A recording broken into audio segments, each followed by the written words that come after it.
Papunta po ako ngayon sa kabrad po namin dahil makikisakay po ako papuntang lokal para sa worship service at Thanksgiving.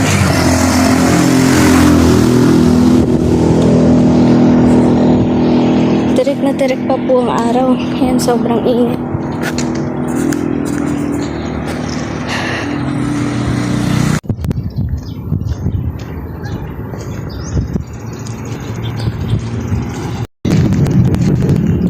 Yan mga kapatid. Managpilap na po tayo sa Labrad Alex. Sa kanila po ako sasabay. Yan. Nahingal na po ako. Ang init.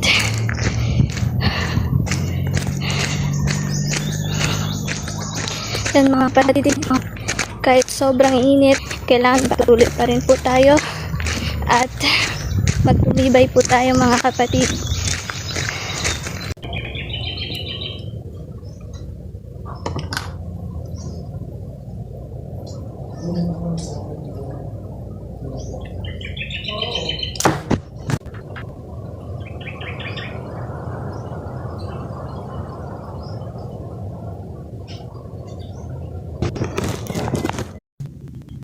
Yun po mga kapatid, maraming salamat po sa Diyos. Nandito na po ako, nakarating na po ako sa kapatid na sasabayan ko po. Yun lang po, salamat po sa Diyos. Samahan at ingatan nawa po tayong lahat.